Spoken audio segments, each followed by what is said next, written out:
नमस्कार दोस्तों, आप सभी का स्टडी फॉर यूपीएससी से स्वागत है। अगर आप चैनल पर नए हैं तो सब्सक्राइब ज़रूर कर लीजिए। आज का जो लेक्चर है वो बिहार दिवस पर स्पेशली मैं लाया हूँ।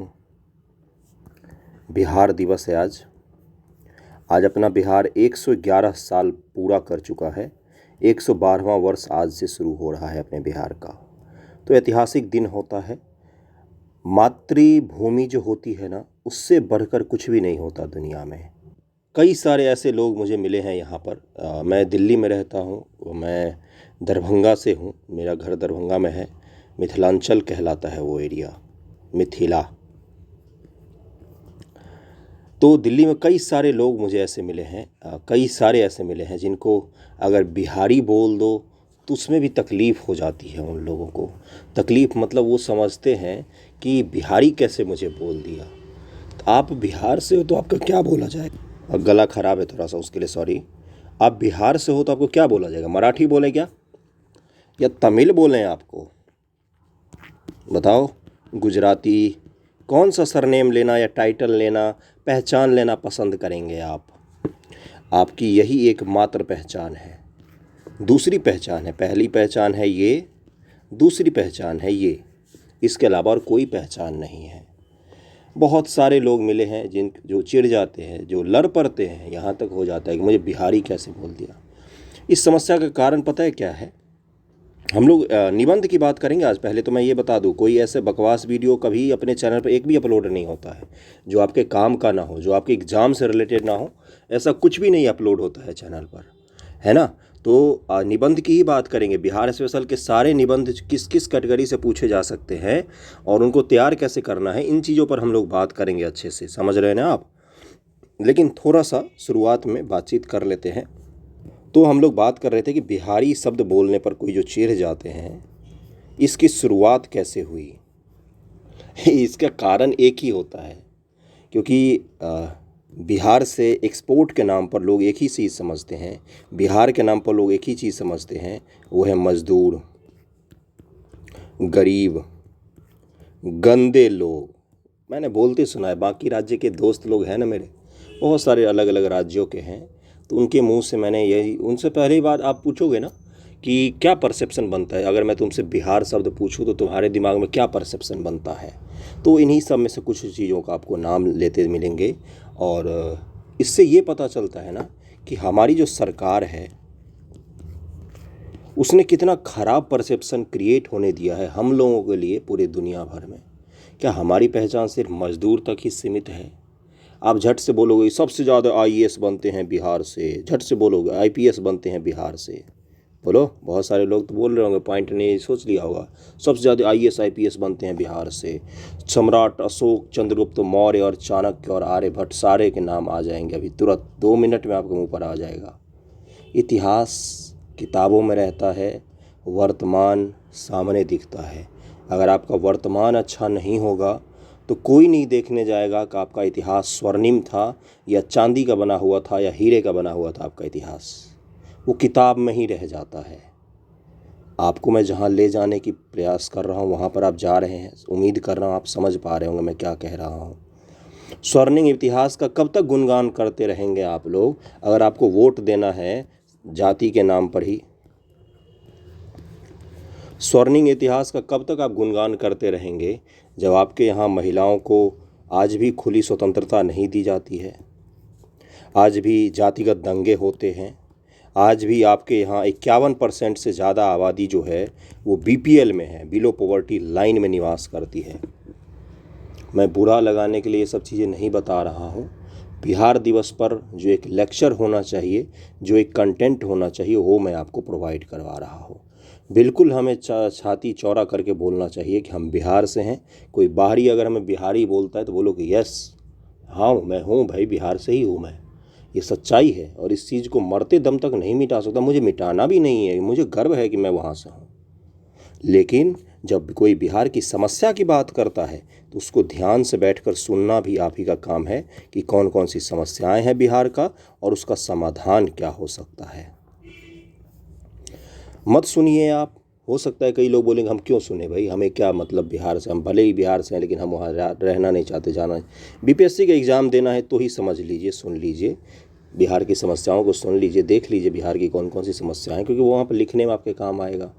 ठीक है, इमोशनल नहीं, फैक्चुअल ही सही, लेकिन आपको जानना तो पड़ेगा ही। तो आज हम लोग जो बात करेंगे कि बिहार स्पेशल संबंधी चीज़ें जो हैं बीपीएससी के लिए कैसे कंप्लीट किया जाए, बिहार स्पेशल संबंधी चीज़ें और बिहार की समस्याएं कौन कौन सी हैं। एक्चुअली मैं कॉन्सेप्ट में डिस्कस करके आपको बताऊंगा कि जो सवाल के ढर्रे पूछे जाएंगे बीपीएससी में निबंध आधारित बिहार पर, उसमें दो तरीके के निबंध होगा। एक होगा सब्जेक्टिव बिहार पर आधारित और एक होगा बिहार पर आधारित नॉन सब्जेक्टिव, यानी कि उसमें कहावत और मुहावरे और ये सब चीज़ें पूछा जा सकता है आपसे। तो इन चीज़ों पर हम लोग बात करेंगे अच्छे से। फिर मैं आपको एक टॉपिक डिस्कस करके बताऊंगा कि एक ही टॉपिक में बिहार से जुड़े हुए जितने चीज़ें हैं उसको आप कैसे तैयार करेंगे और कैसे लिखने की उसको कोशिश करेंगे। ओके, तो वीडियो को शेयर ज़रूर कीजिएगा, जहाँ भी संभव हो सके शेयर कीजिएगा। पहले बिहार दिवस है तो थोड़ा सा उसको जानकारी दे दो, बहुत सारे लोगों को नहीं होगा। बिहार 111 साल का हो गया, 112वें साल में प्रवेश कर चुका है। 22 मार्च 1912 को बंगाल प्रांत से अलग होकर बिहार एक स्वतंत्र राज्य के रूप में देश के दुनिया के मानचित्र पर उभर कर आया, और उस समय हमारे बिहार के अंदर उड़ीसा भी शामिल था, इस चीज़ का ध्यान रखिएगा। लेकिन बिहार दिवस का इतिहास बहुत ज़्यादा पुराना नहीं है। बिहार के वर्तमान मुख्यमंत्री नीतीश कुमार की पहल से ही बिहार दिवस मनाने की शुरुआत हुई है। जानिए क्या है बिहार की खासियत, क्या है इसका महत्व वगैरह, ये सब तो पेपर का हेडलाइन था। नीतीश कुमार जी ने इसकी शुरुआत की थी, ये सब सवाल पूछ चुका है भाई। 22 मार्च को बिहार दिवस को मनाया जा रहा है। बिहार के मुख्यमंत्री ने 2010 में इसकी शुरुआत की थी, इस चीज़ को नोट डाउन करके रखिएगा। बंगाल से अलग होने के बाद एक अलग राज्य के रूप में स्थापित होने की खुशी में हर साल 22 मार्च को बिहार दिवस के रूप में मनाया जाता है। 22 मार्च को मनाया जाता है इसका ध्यान रखिएगा। और आज तो नवरात्रि भी शुरू हो रहा है, आई थिंक, अगर मैं गलत नहीं हूँ, हिंदू नववर्ष भी आज से ही शुरू हो रहा है। अब हम लोग आते हैं अपने मुख्य मुद्दे की तरफ, क्योंकि बिना मुद्दा के हमारे चैनल पर एक भी वीडियो अपलोड नहीं होता, भले ही कम लोग देखते हैं। मैं ये वीडियो नहीं बनाता हूँ कि देखिए मैं खाना खा रहा हूँ, या मैं क्या बोलते हैं कि मैं पढ़ा के थक गया हूँ तो लेटा हुआ तो वीडियो बना लिया। इस तरह की चीज़ें थोड़ा सा प्रोफेशनल नहीं लगता है मुझे, इसलिए मैं नहीं कर पाता हूँ नौटंकी। खैर छोड़िए, तो चैनल पर अच्छे कंटेंट ही मिलेंगे, भले व्यूज़ आए या ना आए, मेरा काम होता है कंटेंट डालना। इकोनॉमिक्स का आज वीडियो मैंने डाला है, एसडीजी पर आधारित है, सस्टेनेबल डेवलपमेंट गोल। यकीन मानना, इससे इंपॉर्टेंट टॉपिक ही नहीं होता इकोनॉमिक्स में। कोई भी आंसर राइटिंग करते हैं, अगर आप एसडीजी को उसमें जिक्र कर देते हैं तो ऑटोमेटिक आपके 2 से 3 नंबर बढ़ जाते हैं। लेकिन बहुत सारे कम लोगों ने देखा, बहुत कम लोगों ने देखा है इस लेक्चर को। आप जाकर देखिएगा, उसमें सवाल भी है, उसको लिखने की कोशिश कीजिएगा अपने लिए, मेरे लिए नहीं, अपने लिए। गाँव घर में रहकर अगर आपको ऐसा कंटेंट फ्री में मैं दे रहा हूँ ना, पेड कोर्स में जो आप कोचिंग ज्वाइन किए वहाँ पर पूछिएगा कि कैसा पढ़ा रहे हैं वो आपको, आप मुझे आकर बताइएगा। मैं जानता हूँ बहुत सारे कोचिंग वाले मुझे बोलते हैं कि आगे पढ़ाइए, इसलिए मैं जानता हूँ। पता है मुझे यकीन नहीं हो रहा होगा आपको, लेकिन सच्चाई यही है। चलिए शुरू करते हैं। तो जैसे सवाल पूछा जाएगा कि अगर आप बिहार के मुख्यमंत्री होते तो क्या काम करते या कैसे काम करते।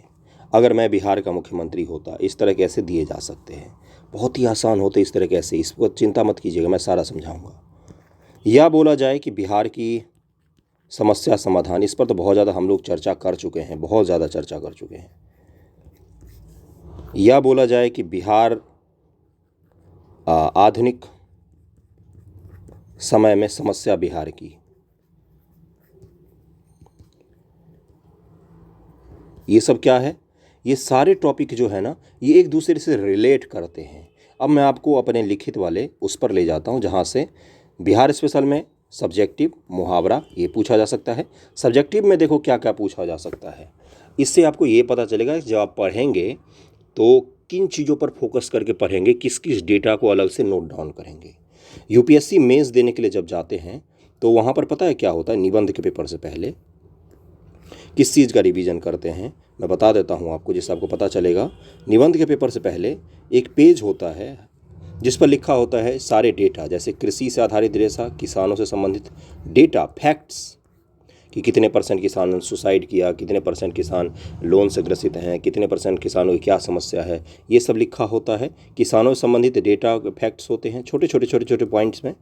महिलाओं संबंधी डेटा फैक्ट्स होते हैं, आतंकवाद संबंधी डेटा और फैक्ट्स होता है, उसके बाद से पर्यावरण प्रदूषण संबंधी डेटा और फैक्ट्स होते हैं, एनसीआरबी का रिपोर्ट होता है, नेशनल क्राइम रिकॉर्ड ब्यूरो का, इसके कुछ डेटा और फैक्ट्स होते हैं, जैसे जातिगत आधारित या संप्रदाय आधारित झगड़े झंझट अगर हुए हैं तो उसमें कितने केसें हुए, महिलाओं से संबंधित डेटा होता है कि कितने महिलाओं का रेप का सामना करना पड़ा या घरेलू हिंसा का सामना करना पड़ा, ये सब डेटा होता है।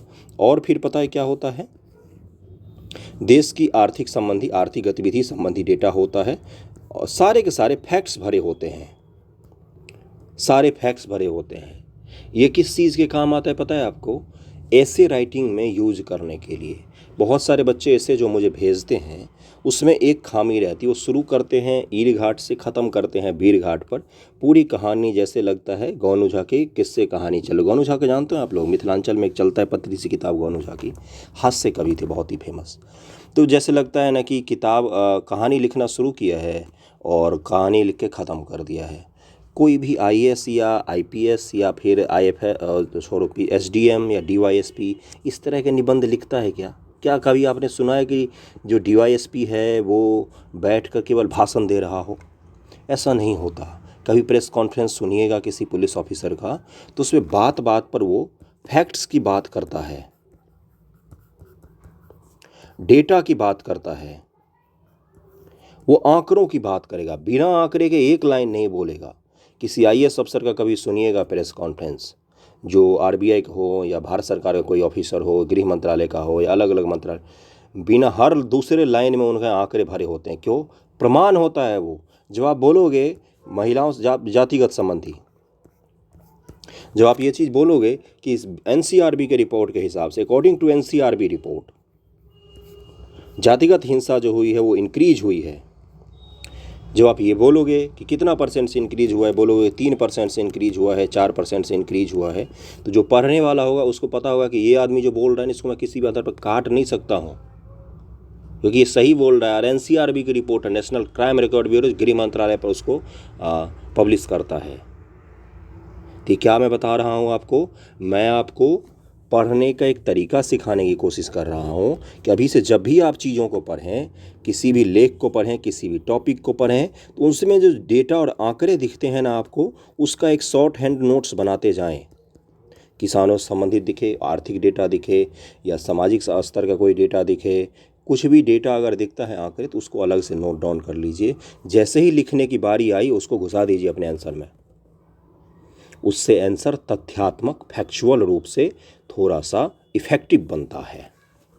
बिहार की समस्या पर मैंने निबंध दिए थे, बहुत सारे बच्चों ने लिख के भेजा, लेकिन वो निबंध लिखते हैं, आपके निबंध लिखने, आप एसडीएम बनने की सोच रहे हैं और आप निबंध लिख रहे हैं 5वीं क्लास के बच्चों के जैसे, तो वो थोड़ा सा अच्छा नहीं लगता है। शुरुआत में आप लिखिए, लेकिन कब तक आप शुरुआत ही करते रहेंगे? 27 मार्च को आपका 68वीं बीपीएससी का रिजल्ट आने वाला है।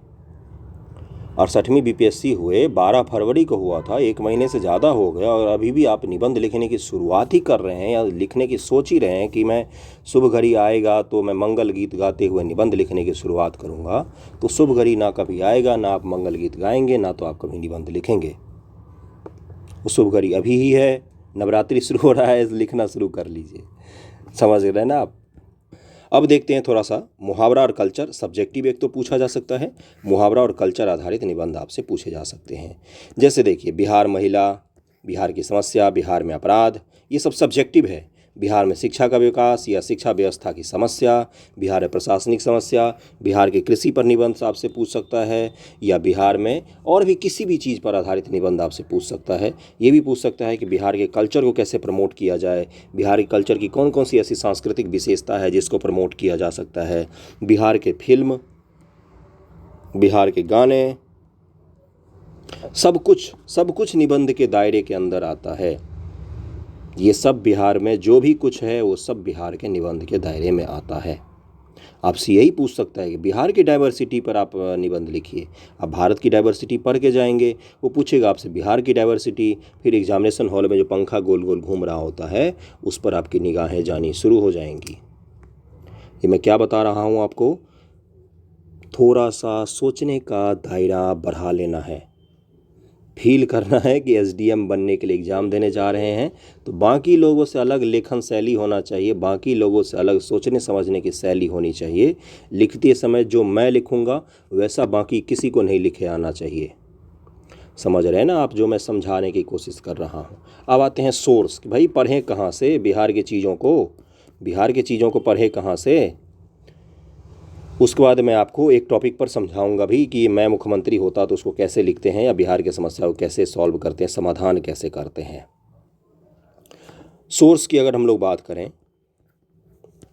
तो एक तो जो आप सब्जेक्टिव किताब पढ़ेंगे वही आपका बहुत बड़ा सोर्स होगा, क्योंकि उसमें बिहार का इतिहास, हिस्ट्री, ज्योग्राफी, पॉलिटी, इकोनॉमी और कल्चर, इन सारे हिस्सों को कवर करेगा।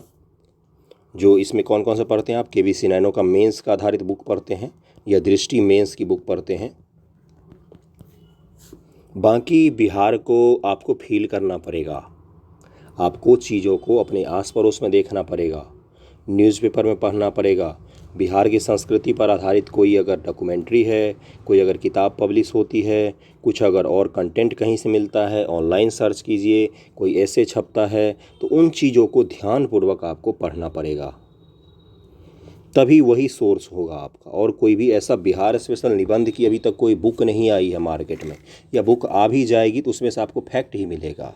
बिहार सरकार की कोई रिपोर्ट आई है, उसमें कोई फैक्ट और डेटा है तो उसको कवर कर लीजिए। बिहार का इकोनॉमिक सर्वे हो गया, बिहार का बजट हो गया, एनसीआरबी की रिपोर्ट में बिहार के बारे में क्या कहा गया है, महिला से संबंधित इस बिहार में क्या स्थिति है, क्या क्या कहा गया है, भारत सरकार के कृषि मंत्रालय में बिहार संबंधी कौन कौन सी चीज़ों को बताया गया है, या बिहार सरकार का जो कृषि का कार्यक्रम है उसमें कौन कौन से लक्ष्य तय किए गए हैं, पर्यावरण संबंधी कौन कौन से लक्ष्य तय किए गए। ये सब जो आप करेंट अफेयर में भी पढ़ेंगे ना, तो इसको एक अलग से नोट डाउन करते भी चलिएगा, क्योंकि पीटी मेंस दोनों जगह ये काम आएगा। मेंस में इंटरव्यू में भी बोलने में काम आएगा, मेंस में निबंध में लिखने में काम आएगा, जीएस के प्रश्नों को लिखने में भी काम आएगा, लेकिन मुख्य रूप से निबंध में आपका बहुत ज़्यादा काम आएगा। अभी से जब भी आप इकोनॉमिक सर्वे पर हैं, उसमें अगर महिलाओं संबंधी कोई बजट में दिया गया है, किसान संबंधी दिया गया है, तो उनको अलग से नोट डाउन करके रखना शुरू कर दीजिए, जिससे छोटा सा 5-6 पेज का 10 पेज का आपका एक कॉम्पैक्ट आंकड़े आधारित नोट्स बन जाएंगे, जिस पीटी में देने से पहले भी आप रिवाइज करेंगे और निबंध के पेपर लिखने से भी पहले आप उसको रिवाइज करेंगे। बाकी केबीसी नैनो में जो बिहार का इतिहास पढ़ेंगे उसको ढंग से पढ़ेंगे, बिहार के इतिहास से दृष्टि से पढ़ें। केबीसी नैनो कहीं से भी पढ़ रहे हैं आप, क्राउन से पढ़ रहे हैं, अलग अलग बुक, मुझे तो पता भी नहीं, बहुत सारे बुक हैं। पॉलिटी पढ़ते हैं तो इसको भी थोड़ा सा ध्यान से पढ़िएगा, किससे कहानी के जैसे जोड़ के, केवल फैक्ट रटने के लिए नहीं कि कब कौन राज्यपाल हुए, कब कौन सरकार आई गई, ये सब चीज़ों के लिए नहीं, ध्यानपूर्वक कहानी के जैसे इतिहास को समझने की कोशिश कीजिएगा। ओके। बिहार की इकोनॉमी को पढ़ेंगे तो प्राइमरी, सेकेंडरी और टर्सरी सेक्टर को ध्यानपूर्वक पढ़ेंगे, किस में कितना निवेश है, किस तरह से किस में कितना रोज़गार मिलता है, इसको थोड़ा सा सब्जेक्टिव वे में ज़्यादा पढ़ेंगे। ऑब्जेक्टिव वे में तो आपको एमसीक्यू प्रैक्टिस मिल ही जाता है बिहार की इकोनॉमी जब आप पढ़ते हैं। तो बिहार के कल्चर को जब आप पढ़ेंगे तो उसको ऐसे पढ़ेंगे कि हाँ मुझे फील हो कल्चर क्या है बिहार का, दक्षिणी बिहार का क्या है, दक्षिण पूर्वी बिहार का क्या है, दक्षिण पश्चिमी बिहार का क्या है, गंगा के आसपास वाले ज़िलों में कौन से कल्चर हैं, मिथिलांचल का एक यूनिक कल्चर है, हम लोगों का बहुत ही यूनिक कल्चर है भाई, तो उसका क्या कल्चर है। तो ये सब कुछ आपको पढ़ना पड़ेगा। ये सब मैंने क्या बताया है, ये सब सोर्स होंगे जहाँ से आपको बहुत सारा ज्ञान मिलेगा, उस ज्ञान का उपयोग आप कहाँ पर करेंगे। अब चलते हैं, जैसे आपको दिया जाएगा निबंध लिखने को लेकर कि भाई ऐसा करो, आपसे बोला जाएगा कि ऐसा कीजिए, आप बहुत ज़्यादा ज्ञान दे रहे हैं मुझे, अब आप ज्ञान दीजिए कि आपको मैंने बिहार का सीएम बना दिया, बिहार का सीएम आपको बना दिया गया है, कॉन्ग्रेचुलेसन, आप बिहार के चीफ मिनिस्टर बन चुके हैं। बनने के काबिल तो हैं ही गुरु, जो नाकाबिल है मंत्री बन के ब्लॉग बना रहा है उससे जो ज़्यादा काबिल है ना आप, मंत्री बन के ब्लॉग बना रहे हैं कुछ लोग, पता है ना आपको, उससे तो ज़्यादा काबिल है ना आप। लेकिन काबिलियत के आधार पर सब कुछ अब तय नहीं होता है, राजा का बेटा ही राजा बनता है, ये सिस्टम बिहार में आज भी है। खैर कटाक्ष की बात अलग है, आपको बिहार का सीएम बना दिया, कॉन्ग्रेचुलेसन, आप सीएम हाउस में निवास करने के लिए चले गए हैं। बिल्कुल सोचिए कि आपके गाड़ी में बैठ के जा रहे हैं, अब तो लाल बत्ती भी नहीं होती, अब लाल बत्ती बोलोगे, लाल बत्ती गाड़ी में बैठ के जा रहे हैं, सीएम आवास में आप पहुंच चुके हैं, कुर्सी पर बैठ गए, आपको पूरी की पूरी जिम्मेदारी सौंप दी गई है। अब आपसे पूछा गया है कि बताइए अब बिहार के समस्याओं का समाधान कौन कौन सी करेंगे आप, किस तरह से करेंगे, किस प्रकार से करेंगे, ऐसा क्या चमत्कार करेंगे कि बिहार के इतिहास में आपको नायक मूवी का अनिल कपूर के जैसे नाम लिख दिया जाएगा, बताइए। इसके लिए क्या पता होना चाहिए आपको? समस्या का समाधान तो तब करेंगे ना जब आपको समस्या पता हो। अब आज के जो मुख्यमंत्री हैं या आज के जो उप मुख्यमंत्री हैं या आज के मंत्रीगण हैं, उनसे पूछिए कि बिहार की कौन कौन सी समस्याएं हैं, तो आपसे बोलेंगे। एक बार एक मंत्री जी थे, बक्सर के सांसद जी थे महोदय, और पटना में याद है बहुत ज़्यादा बाढ़ आ गया था, 2017-18 की बात है शायद, बहुत ज़्यादा बाढ़ आई थी पटना में। तो मंत्री महोदय गए और उन्होंने वहाँ पर भाषण दिया कि अरे बिहार तो चंद्रगुप्त मौर्य की भूमि है, चाणक्य की भूमि है, आर्यभट्ट की भूमि है, इसको क्या हो सकता है। ये सब बोल के अगर मंत्री जी नाव पर से गिर के पानी में भीग भी गए बेचारे। अब बताओ कि बाढ़ की समस्या का समाधान चंद्रगुप्त मौर्य जी करेंगे कि आप करेंगे? ये सब भाषणबाजी की चीज़ें होती हैं, लेकिन प्रशासन पद पर जब आप बैठेंगे तो भाषण दे के काम नहीं बन सकता। मंत्री महोदय भाषण दे सकते हैं, लेकिन आपको तो काम करना पड़ेगा। बताइए कौन कौन सी समस्या है। तो सबसे पहले आपको समस्याओं को जड़ से देखना पड़ेगा कि कौन कौन सी बिहार की समस्या है। लिखने के लिए मैं बता रहा हूँ, जो आपको लिखना है बंधु, बहुत सारे लोगों गलत लिखा है इसलिए मुझे लेक्चर लेना पड़ा है। उसके बाद समाधान। तो सबसे पहले आप क्या लिखेंगे? बिहार का इंट्रोडक्शन देंगे, कोई अच्छी सी कविता लिखेंगे। बहुत सारी कविताएं हैं अपने राज्य पर, बहुत सारे कवि हुए अपने यहाँ से, कोई अच्छी सी कविता लिख दीजिए। अपना इतिहास लिखिए कि मैं जब बिहार में पैदा हुआ मैंने ये चीज़ें फील की, अच्छी चीज़ें बिहार के बारे में शुरुआत करके लिखना शुरू कीजिए कि हमारा समाज बहुत अच्छा है। आज भी लोग गांव में छप्पर जो होते हैं वो मिलकर उठाते हैं, शहर में कांधा देने वाले तक 4 लोग नहीं मिल पाते हैं। तो इस तरह की चीज़ें थोड़ा सा बोल सकते हैं आप, इमोशनल करने वाला। खैर एक बार जब शुरुआत हो जाएगा तो उसके बाद मैं आपको स्ट्रक्चर बताता हूँ। मुख्यमंत्री का बेसिकली काम क्या होता है?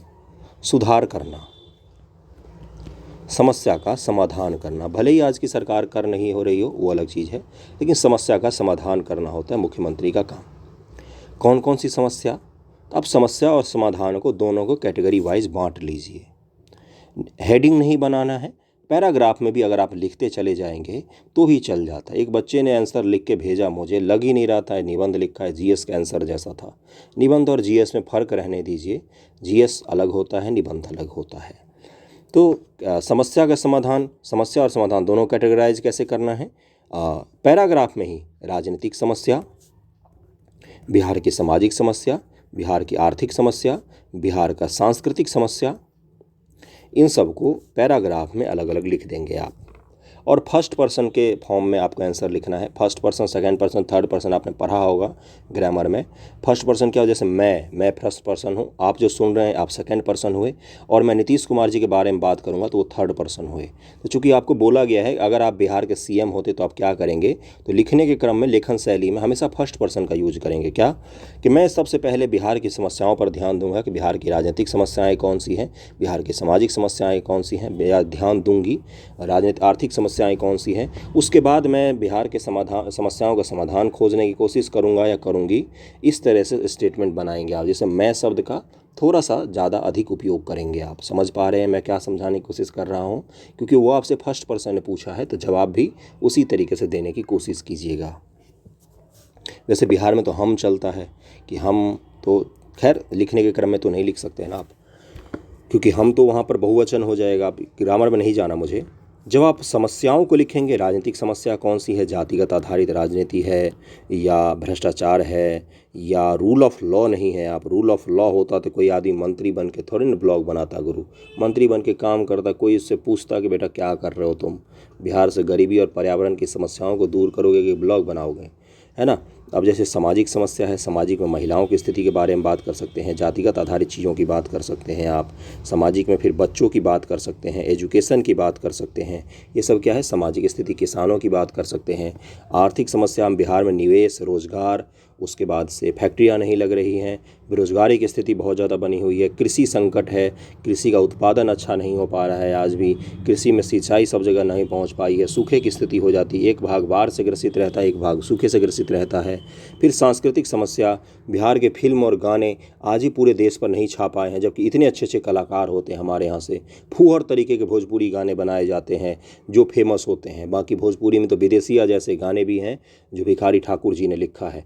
पलायन पर उस दिन मैंने लेख दिया था, लेकिन किसी ने विदेशिया गाने का जिक्र तक नहीं किया। तो बड़ा कष्ट हुआ था मुझे कि बच्चे कनेक्ट नहीं कर पा रहे हैं आज भी अपने को बिहार की समस्याओं से।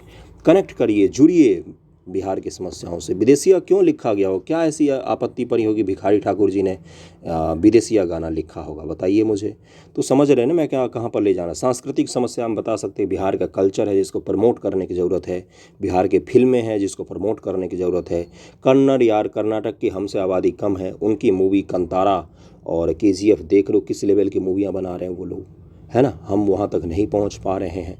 तो ये सब चीज़ें आपको बतानी पड़ेगी, ये सब चीज़ें आपको समझानी पड़ेगी। बिहार का मिथिलांचल का कल्चर को प्रमोट करना चाहिए, वहाँ की भाषा भारत सरकार ने अष्टम सूची में शामिल किया हुआ है, लेकिन मेरी मैथिली भाषा को बिहार सरकार रिकॉग्नाइज नहीं करती। क्या दुर्भाग्य है। बिहार की एकमात्र भाषा है जिसको अष्टम सूची में जगह मिला हुआ है।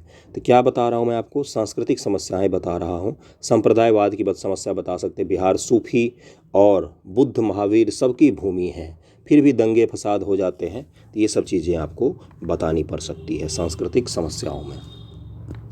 फिर आएंगे आप किस पर, सुधार की बात करने के लिए। सुधार में क्या बोलेंगे आप कि सबसे पहले मैं बिहार में राजनीतिक सुधार को लागू करूंगा या लागू करूंगी। राजनीतिक सुधार, राजनीतिक सुधार में क्या होगा, आज के बाद जातिगत आधारित चीज़ों को कोई भी चुनाव में उपयोग नहीं करेगा। जाति पर आधारित चुनाव नहीं होना चाहिए, मुद्दे पर आधारित चुनाव होना चाहिए। जातिगत चीज़ों को बंद कर देना चाहिए, क्योंकि जातिगत चीज़ों के कारण ही ब्लॉग बनाने वाले मंत्री बन के आ जाते हैं और योग्य उम्मीदवार जो होते हैं वो बेचारे BPSC की तैयारी में लगे बैठे रहते हैं। तो ये क्या बता रहा हूँ मैं आपको, राजनीतिक सुधार। इसमें आप फिर भ्रष्टाचार की बात करेंगे, इसमें आप रूल ऑफ लॉ की बात करेंगे, कानून का शासन। ऐसा नहीं होना चाहिए कि मंत्री जी के बेटे ने कोई काम किया तो उसको छोड़ दिया जाए, और आपने कोई गलती से कुछ भी कर दिया, एक प्रदर्शन भी कर दिया तो आपको उठा के जेल में बंद कर दें। रूल ऑफ लॉ लागू होना चाहिए। ओके। इसके अलावा और आप क्या बात करेंगे राजनीतिक सुधार में, इसमें आप बात करेंगे कि ऐसे कानूनों को प्रमोट करना चाहिए, ऐसे कानून बनाने चाहिए जिससे भ्रष्टाचार पर नकेल कसा जा सके, जिससे बिहार में जो भी राजनीतिक समस्या है उसका सामना किया जा सके। ऐसे कानूनों की हमें ज़रूरत पड़ सकती है। अपराधियों को दंडित करने के मामले हो या राजनीति में अपराधीकरण या अपराधियों का राजनीतिकरण, दोनों अलग अलग टर्म है, एथिक्स में पढ़ना होता है UPSC में। अपराधियों का राजनीतिकरण या राजनीति का अपराधीकरण, इन दोनों को रोकने के लिए कानून बनाना चाहिए। ऐसा नहीं होना चाहिए कल का जो बाहुबली है वो उठ के आज का सांसद बन जाए, फिर अगले दिन उसके घर पे बुलडोजर भेजना पड़ जाए। तो ये सब क्या लिखेंगे आप, राजनीतिक सुधार को लागू करने की बात करेंगे। उसके बाद फिर आप सामाजिक सुधार की बात करेंगे। सामाजिक सुधार में क्या होता है, सामाजिक सुधार, सामाजिक सुधार के लिए फिर राजनीतिक सुधार के लिए सरकार ने जो जो प्रयास किए हैं उसको ज़रूर लिखिएगा। सरकार विद्रोही ऐसे नहीं लिखना है, मैं आपको कटाक्ष करने के लिए अलग कह रहा हूँ। इन कॉपी में कहीं भी ऐसा नहीं लगना चाहिए कि आप सरकार आपको पसंद है बहुत ज़्यादा या नापसंद है बहुत ज़्यादा। बिल्कुल न्यूट्रल रहने की कोशिश कीजिएगा हमेशा। बुद्धिजीवी लोग हैं आप, पढ़े लिखे लोग हैं, तो आम लोगों से थोड़ा सा अलग बनिए, उनसे ऊपर उठिए थोड़ा सा। कोशिश कीजिए कि राजनीतिक रूप से हमेशा न्यूट्रल रहें। बोलने की बात अलग होती है, कटाक्ष करना अलग होता है, लेकिन आपको भी उसी राजनीतिक प्रणाली का हिस्सा बनना है। फिर आप सामाजिक सुधार की बात करेंगे, जिसमें आप शिक्षा की बात करेंगे, शिक्षा का समान वितरण होना चाहिए। आर्थिक स्थिति की बात करेंगे, आर्थिक में समान वितरण होना चाहिए, सभी तक संसाधन पहुंचना चाहिए, समाज में समरसता होनी चाहिए, यानी कि झगड़ा झंझट दंगे फसाद नहीं होना चाहिए। समाज में पलायन की समस्या जो है इसको दूर करना चाहिए। पलायन की समस्या से समाज में कहीं न कहीं कमज़ोर होता है सामाजिक ढांचा हमारा। इन सब चीज़ों को आपको बताना पड़ेगा। उसके बाद से अपराधियों का महिमा मंगम नहीं करना चाहिए। एक मेरा दोस्त था पटना का, वो वहाँ के एक बहुत बड़े बाहुबली का इतना ज़्यादा महिमा मंगम करता था, फिर मुझे उसको बैठकर समझाना पड़ा कि वो तुम्हारे चीज़ें खाकर ही तुम्हारे ऊपर बैठा हुआ है। तब जाके वो समझा तो बोला कि अच्छा हाँ ठीक है समझ गया मैं। मतलब अपराधियों का महिमा मंगम करना अपने यहाँ का एक कल्चर बन जाता है कि ये अपराधी है, अरे हमारे जाति का तो इतना बड़ा अपराधी है। वो आपके जाति का नहीं है, वो आपके जाति का दीमक बन के बैठा है, खोखला कर देगा आपको भी, आपके जाति को भी, आपके राज्य को भी, आपके देश को भी।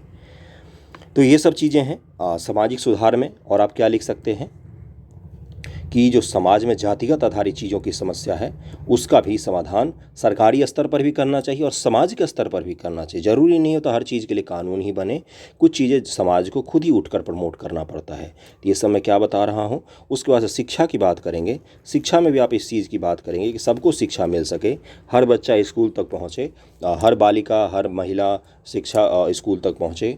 कम उम्र में शादी की समस्या को समाप्त करना चाहिए, जो बाल विवाह की समस्या होती है, या बाल विवाह के बाद भी ठीक है भाई, 14 साल 16 साल 18 साल की आयु किसी लड़का या लड़की दोनों ने पार कर ली है, 20 साल की उम्र में किसी की शादी कर दोगे तो ठीक है, कानूनन तौर पर तो सही है, वो 21 तौर पर कर दो, ठीक है, सही है कानून के तौर पर। लेकिन क्या वास्तविकता में वो सही है? क्या 21 साल का लड़का अपने घर की जिम्मेदारी को उठाने लायक होता है? वास्तविकता में नहीं होता है। या 21 साल की लड़की इस स्थिति में होती है कि वो विवाह के बाद के जीवन को अच्छे तरीके से समझ सके? तो नहीं होती है। तो इन सब चीज़ों की बात आप कर सकते हैं। थोड़ा सा भावुकता से लिखिएगा निबंध को, जिससे पढ़ने वाला जो है वो अंत से पहले तक अपना रोक ही न पड़े पढ़ने की स्थिति को। आर्थिक सुधार की अब हम लोग बात करेंगे, जिसमें आपको बताना पड़ेगा कि बिहार में आज भी रोज़गार नहीं है, बाहर आना पड़ता है लोगों को रोज़गार को लेकर। बिहार की कृषि जो है उसमें उत्पादकता कम है, कृषि में जोतों की जो आकार हैं बहुत ज़्यादा छोटे हैं। उसके बाद से पलायन की एक समस्या को आप बताएंगे, इसमें भी आर्थिक में, सामाजिक में तो बताएंगे उसका सामाजिक प्रभाव क्या पड़ता है। उसके बाद से आप नौकरी की बात करेंगे, रोज़गार की बात तो मैंने कर ही दी है, वही नौकरी रोज़गार एक ही हो गया पॉइंट वो तो। उसके बाद से बिहार में निवेश नहीं आ पा रहा है, इसकी आप बात करेंगे कि निवेश क्यों नहीं आ रहा है, बिहार में फैक्ट्री कंपनियां स्थापित नहीं हो पा रही हैं, इसकी बात आप लोग करेंगे। उसके बाद से शिक्षा, हायर एजुकेशन के लिए क्यों कोई बाहर आए भाई, बिहार में क्यों नहीं मिल सकता है अच्छी एजुकेशन, बिहार से ग्रेजुएट करने वाले की ज़िंदगी क्यों बर्बादी के कगार पहुँच जाती है? कोई मुझे इसका जवाब देगा? मुख्यमंत्री जवाब देंगे या उप मुख्यमंत्री जवाब देगा आपको कि आपने बिहार से ग्रेजुएट किया तो कौन सा ऐसा पाप कर दिया कि आपको कष्ट झेलना पड़ता है, डिग्री तक समय पर नहीं देते हैं, क्यों परेशान करना भाई? तो ये सब चीज़ें आपको बतानी पड़ेगी। फिर सांस्कृतिक सुधार की बात करेंगे आप लोग, जो मैंने ऊपर बता ही दिया है। फिर आधुनिक सुधार की बात करेंगे आप लोग कि मैं निम्न आधुनिक सुधार को लागू करना चाहेंगे, जिसमें आप बोलेंगे कि जो अपने क्या बोलते हैं, अपने पसंद अनुसार जो शादी की व्यवस्था होती है उसको आप बोलेंगे कि मैं प्रमोट करना चाहूँगा या चाहूँगी, क्योंकि इससे जातिगत चीज़ें कहीं ना कहीं कमज़ोर होती हैं। रूढ़िवादिता जो है समाज की, उसको समाप्त करना चाहूँगा या चाहूँगी, ये सब आप क्या बताएंगे। धारा 377 जो है उसको लेकर सेंसिटिविटी जो होना चाहिए उसको मैं लागू करना चाहूँगी। नए टेक्नोलॉजी को एजुकेशन में लागू करना चाहूँगी, आधुनिक सुधारों में आधुनिक सोच को लागू करना चाहूँगी। पीपुल्स को, जो गांव के लोग हैं, उनको टेक्नोलॉजी फ्रेंडली बनाने की कोशिश करूँगी।